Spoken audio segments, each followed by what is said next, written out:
Hello, I'm glad to be here with you guys today to talk about building and shipping AI native products. Why don't we start with intros, who you are, where you work. Zach, do you want to kick it off? Hey everyone, my name's Zach. I work at Sierra. So we are a conversational AI platform for businesses.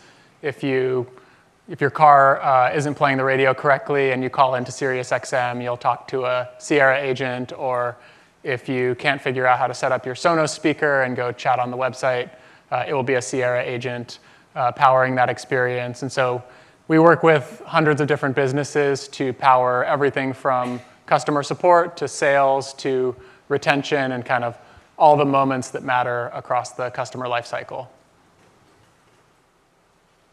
Hi everyone, I'm Antonia. I lead the product growth team at ChatGPT at OpenAI. And my team works on making ChatGPT more accessible and more intuitive for people around the world. I'm Selena, product at Harvey, and Harvey is a legal tech company. We focus on law firms in-house, and I cover a number of our core experiences, but namely the assistant product. I'm Eddie. I work on AI at Glean. We're a work AI platform focused on assistant, search, and agents, bringing enterprise context to real enterprise outcomes. Awesome. So you guys are obviously all building in public, shipping quickly. Antonia, maybe we start with you, and everyone please chime in, but around hard lesson learned shipping in public. Sure. So earlier this year, we had a really remarkable launch, which was we launched a new image generation model in ChatGPT. And as some context, image generation had existed in ChatGPT before. We had actually launched it to free users last year. But this new model was really good at taking an uploaded photo and transforming it into almost any visual style. And basically overnight after we launched this, a huge trend took off of people uploading photos of themselves, either a selfie or a photo with friends or family, and transforming them into anime-style cartoon images. And these were all over the internet. Maybe many of you probably saw them, especially in places like India. There were celebrities sharing them, politicians were sharing them. And 100 million new people came to ChatGPT and signed up within the first week of this launch, almost threatening to take down all of our systems. We had teams working around the clock to try to keep things up and running. 100 million new signups as a result of this. Most of them were coming for this very specific trend. And in addition to it just being a fascinating experience to go through as a company, there were two big lessons that I took away for how we build products. The first was you really need to really find use cases that deliver immediate value for people.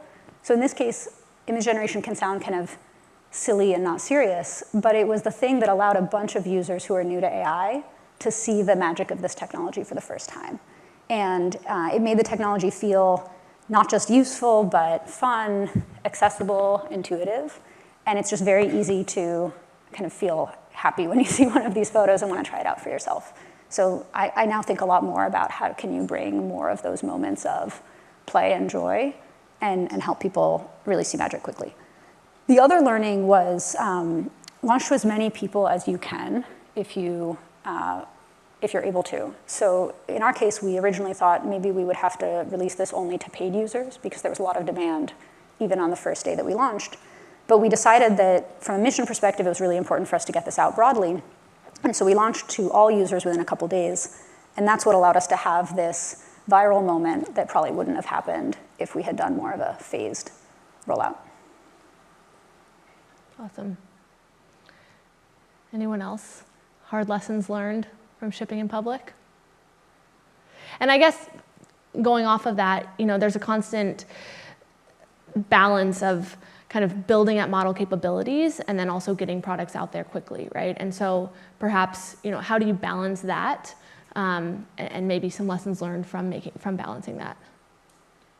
One thing that's been helpful to us, when Sierra was started about 2.5 years ago, the team started with 6 design partners and built out agents with them. So it wasn't in public, but it was in public for these 6 companies, and kind of iterated so that when we had our public launch, like actually in public in February of 2024, so about 1.5 years ago, we kind of already knew that there was going to be some level of product market fit. Maybe we didn't know how big the market was going to be or how strongly the product was going to fit into it. but we had some idea of customer stories. We launched with 4 customer stories on the website and could kind of tell the story of the product through the customers. So I think in the enterprise space, I'm not going to be able to sit here and say, and 100 million people used it in the next week. But I can say, these 6 customers were really valuable and in terms of our learning. And maybe there's $100 million on the other side of it, if not 100 million users. And you kind of learn and iterate with them. And then once you know it works, then you try to go as wide as possible.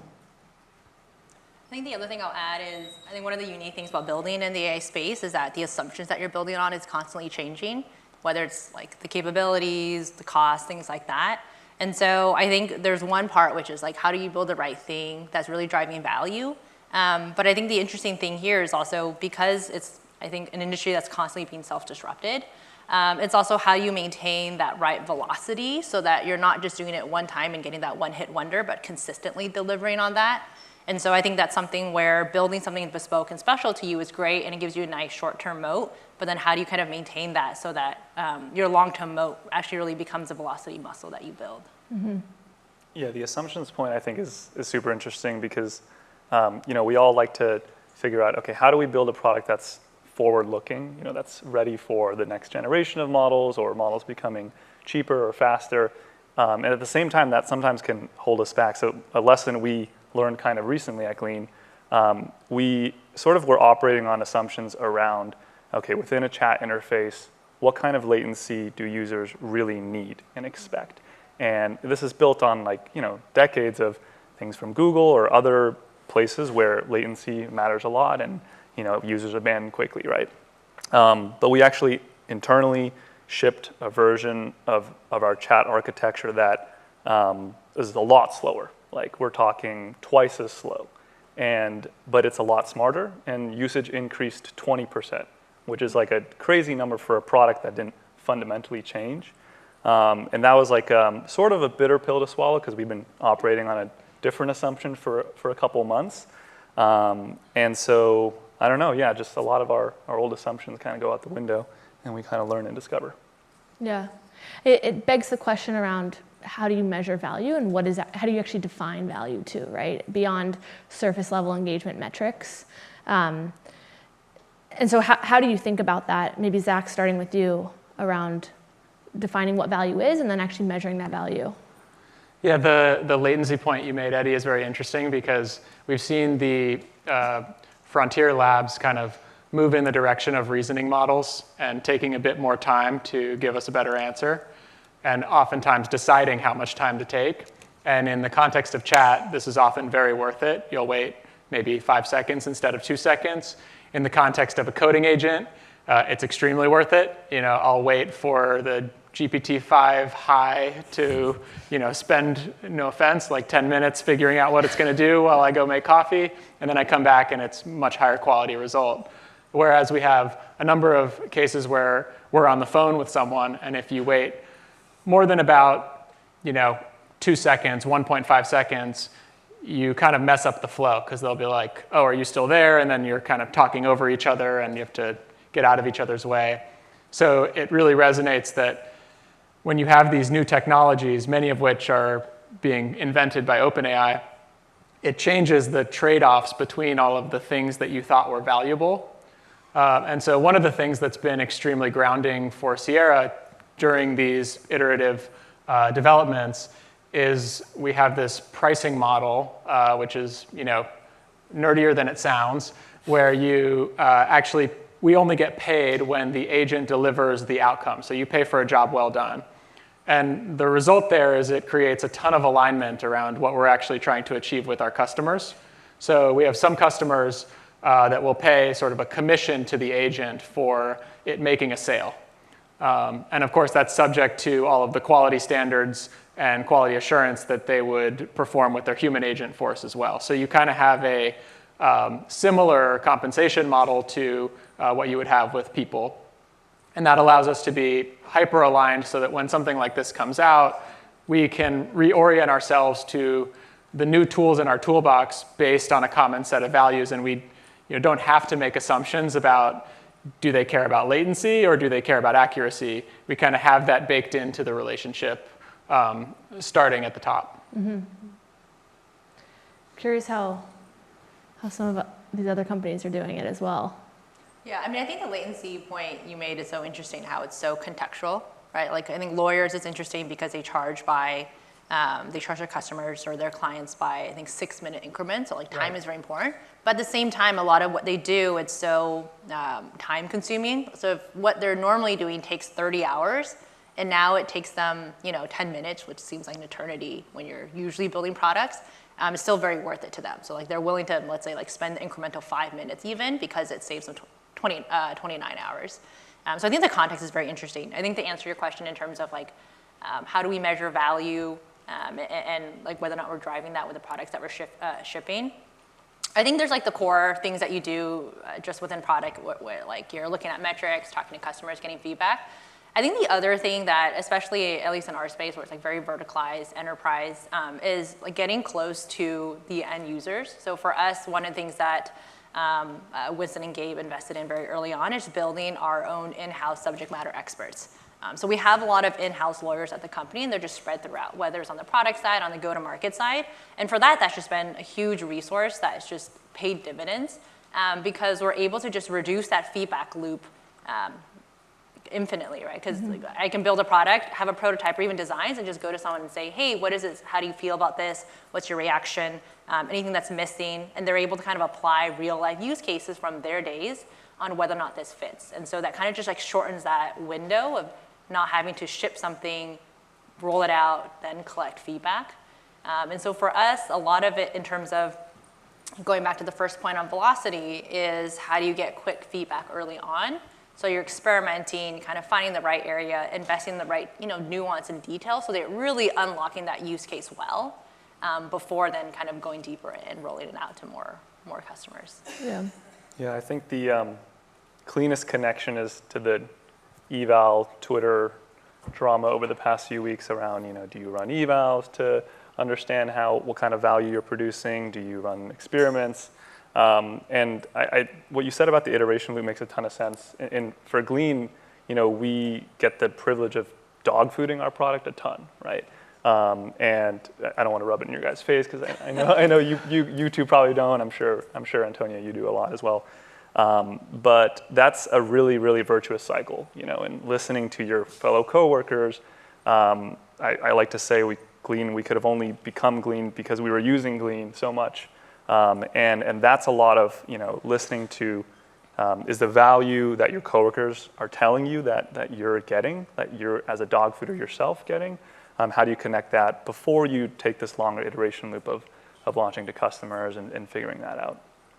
But sometimes I do wish we had as clean of a outcome-driven alignment like Zach mentioned. That's definitely really, really awesome.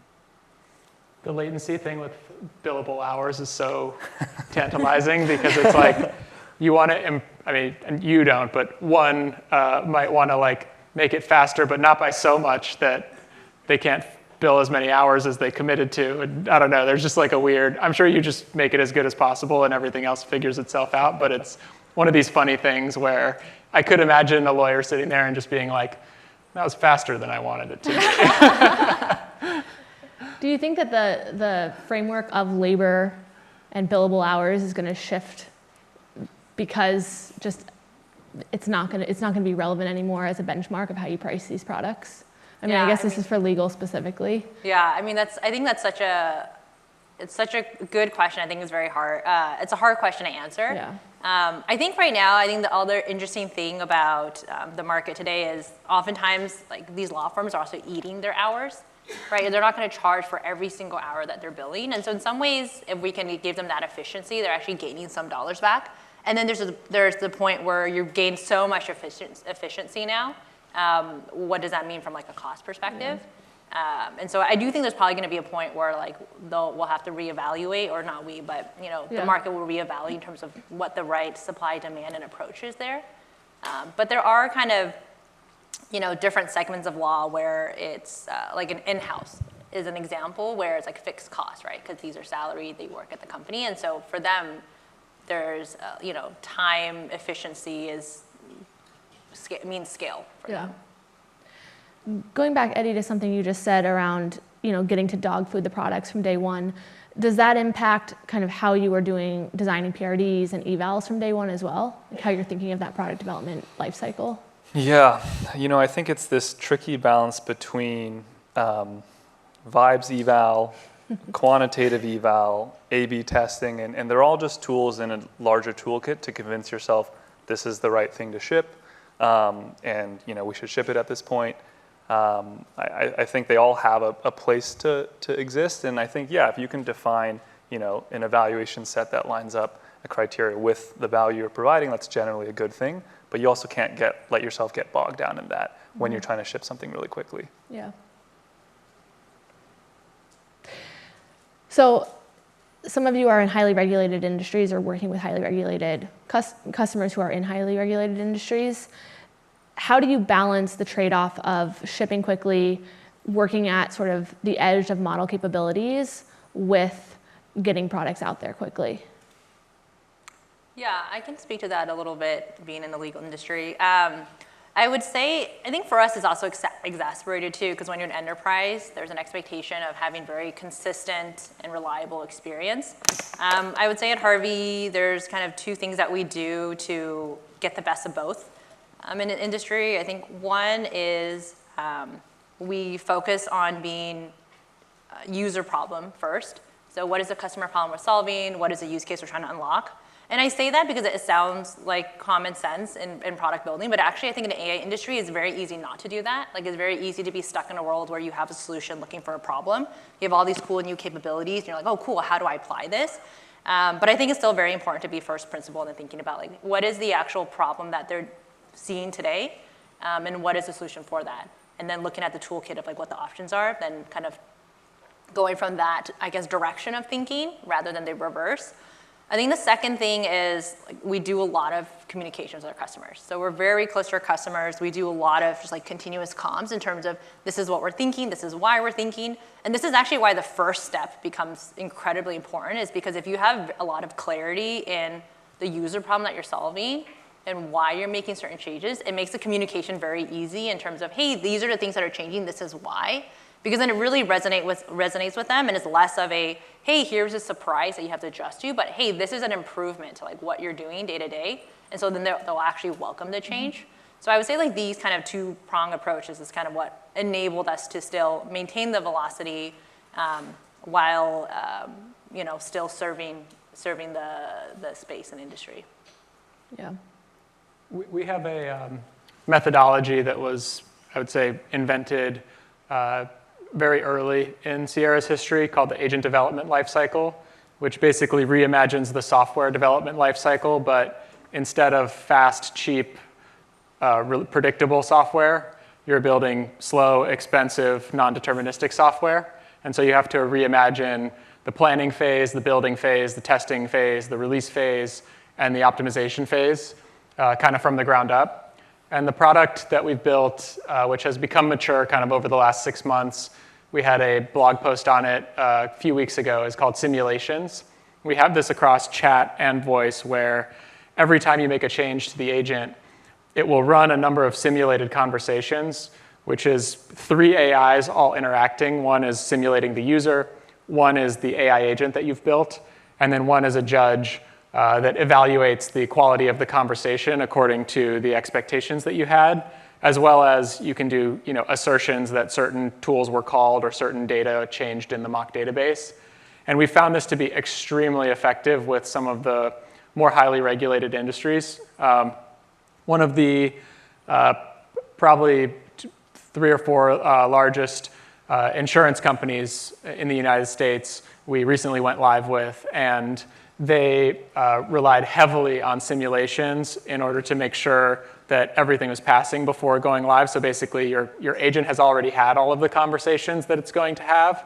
And specifically, we've integrated it into their continuous integration and deployment pipeline. So every time they ship code or make a change in the no-code editor, before they can release it, all of the what we call critical sims need to pass. And so integrating with their existing systems, kind of meeting them where they are, we found to be much more effective than trying to onboard them to our systems. If we said, hey, here's how we do eval, come use it, we'd probably get crickets. But because we say, oh, this is how you're already doing CI/CD, our system integrates with that. They're much more receptive to it, and it builds a ton of trust. Yeah. Antonia, you're not necessarily in a regulated industry, although I would argue ChatGPT touches pretty much everybody. And so when you think about shipping a product that you know is going to impact the lives of hundreds of millions of people, but you also, I think OpenAI is constantly trying to push the boundaries of how quickly you ship products. What goes into that decision? Yeah, so our general philosophy is iterative deployment. We think the best way to bring people along and understand what they can do with AI is to have a pretty rapid pace of putting new models out there, putting new features out there, letting people learn and adapt, I think. And that means we're OK with not putting out an 100% polished product every time. In fact, we probably wouldn't have launched ChatGPT in 2022 in the very first version if we had held ourselves to it has to be 100% perfect pre-launch. So we care a lot about being iterative.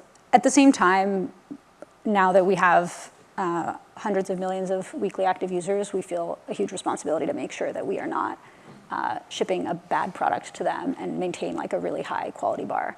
So we set a very high quality bar for launch, and then when we meet that bar, we try to be fast in releasing the best models to as many people as possible, and we're constantly evaluating, how do we strike that right balance at greater scale. Yeah.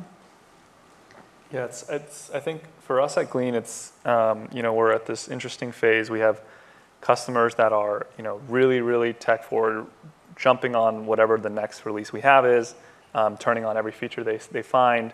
And then we have Fortune 50 companies who are dragging their feet and really wanting to go through all of these motions. And so we try to make sure that we can get what we're dog fooding and our sort of cutting edge, everything we're getting from the latest models out to at least the cutting edge of people who want it. And that's, hopefully a force that we can apply, pulling the rest of our customer base as well, while still respecting that a lot of these larger companies need their own vetting process. They want stage deploys, and they want to run their own evaluation system on top of something before vetting it. And so we're sort of in that balance, and it's not easy. But with hundreds to thousands customers, you kind of have to span that spectrum. But as long as we don't let ourselves get sort of bogged down by the slowest and we keep pace with the fastest, we feel like we're in a good spot. Yeah. I think scope also probably impacts this a lot, right? Whether or not you're building for a specific vertical or whether or not you're building across verticals, right? More of a horizontal platform. Your companies are a combination of both. And I guess what product choices do you make when you're deep in one vertical versus when you're building a horizontal product? Maybe Eddie, starting with you on that one. Yeah, it's interesting because I feel like people think about vertical and as you describe different dimensions, right? You might have different industries, which are verticals in their own. You might have different personas or functions like a PM or an engineer. And then you also might even have for one of those, cross deployment, cross persona, a vertical journey that someone has to take, a whole job to be done. And a lot of what Glean has been in our philosophy from the start has been fairly horizontal, universal, applicable. We don't try to dive into a specific industry. We opened with search, and it's sort of like an interface, something that's easy to understand for many different people in many different roles at many different points in their workdays, right? But at the same time, getting all those horizontal cross sections for us, I think our philosophy is to start there and then sort of figure out how to verticalize them more and more, right? So, you got a sliver of someone's day with search. How do you slowly expand that to something more meaningful? How do you cover more of their job to be done? How do you then go from, the engineer spending a bunch of time within Glean to all the people they're interfacing with?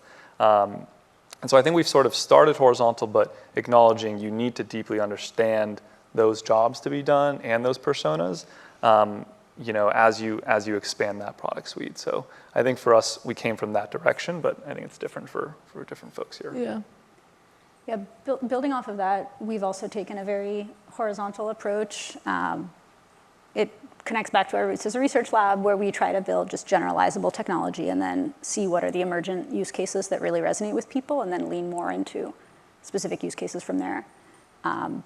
We also then make our models available in the API, so Harvey and other companies can build on top of them. But we've tended to stick with, let's be horizontal, let's learn what use cases we need to make really good, but still try to make the technology as multi-purpose as possible. It's another one of those also, I think, where the technology evolution affects the posture here, at least on the enterprise side. I would have said 2 years ago that building a horizontal platform and then building on top of it is, the way to kind of scale. I think now, though, a lot of the developments with reinforcement learning mean that maybe you want to actually change the weights of the model, whereas previously you wanted to do more retrieval and augmented generation and those kinds of things. And so what that means now is that if the weights of the model are going to change with customer data, then you need a model specific to that customer. And so you might be going super deep with a specific customer just because that's how you build the best experience.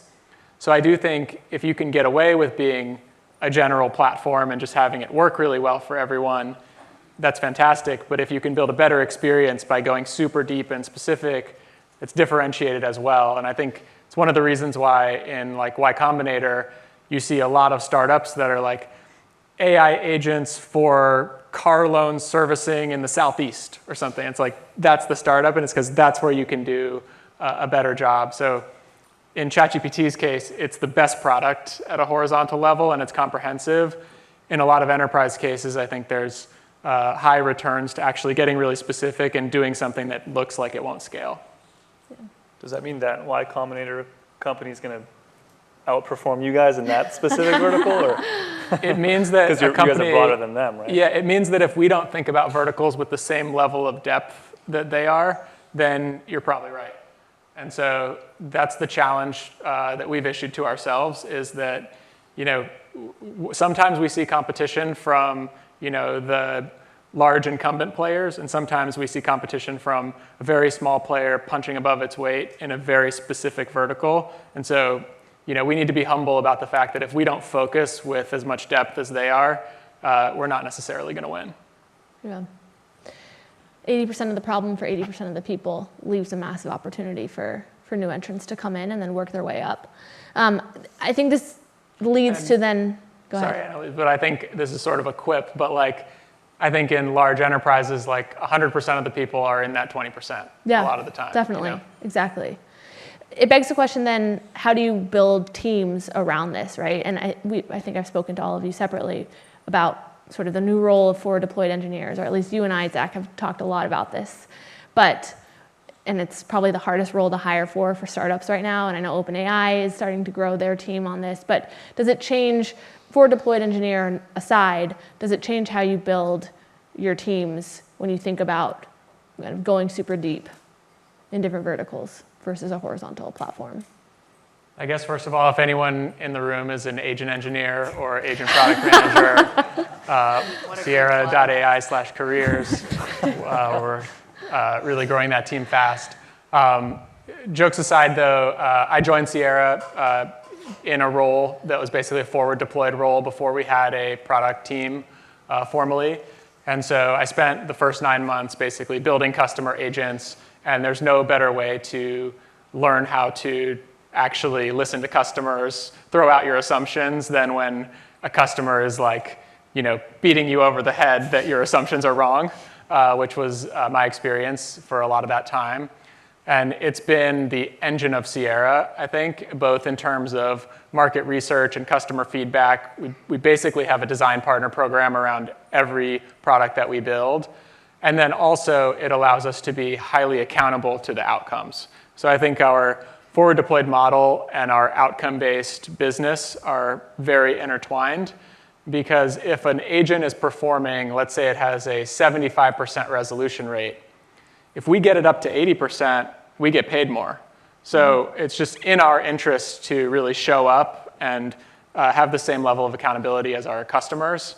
And so I think we've been very fortunate to recruit some of the best engineers and product managers in the world to these roles. But it's also been just one of the most fun experiences and very aligned with how our business works. Yeah. Curious if any of you are using forward deployed models or just designing your teams differently, maybe from other companies you've worked at pre sort of building AI native products. I would say for us, like a shift in the PM role that I have at Harvey versus other places is kind of similar to what you're saying. It's like a lot more closer to our customers. So I'll be joining prospect sales calls or talking with existing customers. Whether they do a pilot, I'm the one collecting the feedback, reacting to it. And I think to your point, Zach, there's a lot more accountability on that front, and it just helps you build that product intuition on what it is that, you know, isn't going well versus being a little bit more removed. I think it's just a different feeling when someone tells it to your face that, hey, this didn't work well, versus you see a ticket come in that's like, oh, you know, this could be improved in X, Y, Z ways. So I would say that's one in terms of, at least at Harvey on the PM side, what shifted. In terms of how EPD works together, I think, you know, previously a well-run EPD, you know, product life cycle is much more sequenced, like linear, right? It's like you have the PRD, you come up with, you do your discovery, you have your PRD, you hand it off to design. They come up with some designs, you hand it off to Eng. I think in a world where assumptions and things are always changing, there's a lot more parallel building. So I would say like instead of it being sequential in terms of these handoffs, it's actually a lot more of like the different parties inform each other in terms of what the solution will end up being. So I might come forward with like, hey, here's a problem we want to solve. And then Eng might be like, well, I think we could do this really quickly. Or design can be like, okay, this is what it could look like visually. And so you're really co-building at the same time to then get to the end product. And so I would say like that's just like a different approach and like a different maybe like path to a similar outcome. Yeah. And just building on that real quick, one trend I've been noticing that's fascinating is it's easier than ever before for anyone to prototype something. So like you no longer need to have a PM writes a PRD and then looks for a designer to design it or an engineer to build it. More and more we can just use our own AI tools to prototype things. Ideas can come from anywhere. Really lean teams can go from idea to prototype, and totally agree with everything you're saying about it's just a lot more fluid than at least previous product companies I've been at.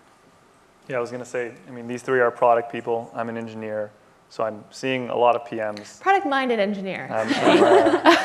I'm an engineer, and seeing, you know, Glean PMs do more technical work more easily and prototyping. I'm not sure how much more product work I'm doing, but I've always been a opinionated, you know, engineer. I think that's always I think that collaboration model basically is something that more and more teams are sort of blending, and I think it's good. I think the co-building is a really good way to frame it, because with that parallelization, you just get more, you know, shots on goal. You get more things moving. Awesome. Well, thank you guys so much for joining and being here. And I think we're out of time. Thank you.